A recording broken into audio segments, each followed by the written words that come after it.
عجيب، مرحب يا ابو دور عجيب، ناري من خده لهيب.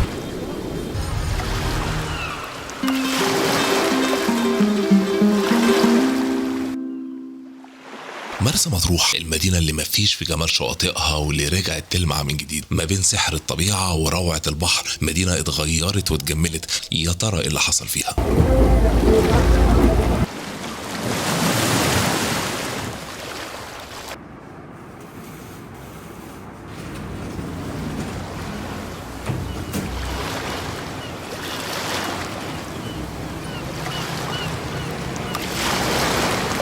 النهارده احنا موجودين في اجمل مدينه شاطئيه في مرسى مطروح. هنكون معاكم ان شاء الله، نصور لكم الحلقه بالكامل وهنوريكم ايه التطورات اللي حصلت هنا في مطروح في الفتره الاخيره، وايه افضل شقه او مكان تقيم فيه على اطلاله جميله بالشكل دوت، وكل التفاصيل الخاصه بالمصيف اللي هتحتاجوها هتلاقوها في الفيديو دوت.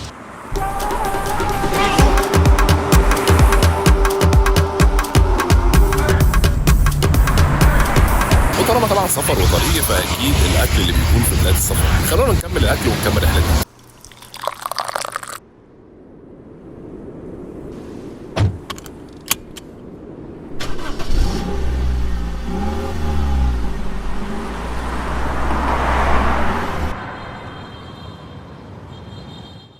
الكورنيش تم تطويره الفتره الاخيره، ومجموعه الالسنه اللي كانت معموله السنه اللي فاتت اللي شفتوها معانا ديت اتعمل عليها او بيتعمل عليها حاليا مجموعه من المطاعم والكافيهات، حاجه كده اشبه باسكندريه، بحيث ان اللي يبقى قاعد يبقى في وسط البحر، واعتقد ان هي مستخدمه في نفس الوقت كمصدات للامواج بالنسبه للشواطئ. بشكل عام التطوير اللي تم في مطروح في الفتره الاخيره هو تطوير الكورنيش اللي ورانا دوت. ايه الجزء اللي زاد وهو الخاص بالمشاة اللي ورانا دوت، والطريق طبعا اتجدد كاسفلت بالكامل، والناحيه الثانيه هنا عندنا مجموعه من الالسنه كانت موجوده يمكن من السنين اللي فاتت، لكن اللي زاد عليها السنه ديت هو اضافه المطاعم او الكافيهات او المباني اللي قدامكم الزجاجيه ديت، اللي اعتقد ان هي هيكون فيها كافيهات ومطاعم وبراندات وحاجات زي كده، اللي موجوده طبعا بطول الشاطئ اللي موجود في المنطقه اللي احنا فيها ديت، واللي بتوفر اطلاله رائعه جدا للقاعد جوه المطعم او الكافيه دوت وهو بيبص على البحر او هو حرفيا في قلب البحر. بجانب الالسنه ديت المفترض طبعا ان ظهر مجموعه من الشواطئ اللي طبعا هي مفتوحه حاليا للدخول، ما اعرفش طبعا هل هتفضل مفتوحه بعد كده ولا هيكون لها تذاكر بمجرد ما التطوير يكتمل. السلالم اللي احنا عليها ديت بمجرد ما بننزلها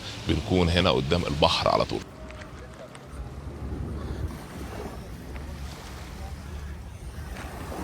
فزي ما انتم شايفين ده الشاطئ اللي قدام جامع العوام بالظبط، واحد من الشواطئ طبعا اللي موجوده جنب الكافيهات او المطاعم الجديده اللي معموله ورايا ديت.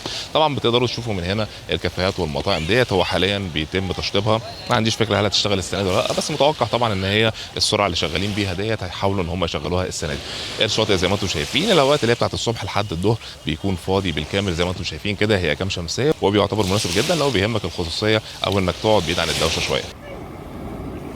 الميه زي ما انتم شايفين اللون بتاعها مميز برده كالعاده زي اي شاطئ هنا خاص بمطروح، ومفيش طبعا فيها اي زباله او اي حاجه، الميه نظيفه والقعده رايقه جدا.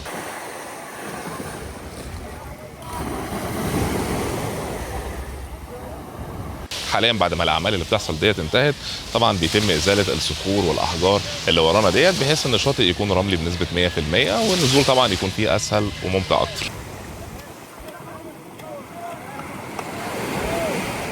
بالنسبه للشواطئ اللي داخل المدينه احنا بنتكلم طبعا عن سعر شمسيه والاربع كراسي 150 جنيه.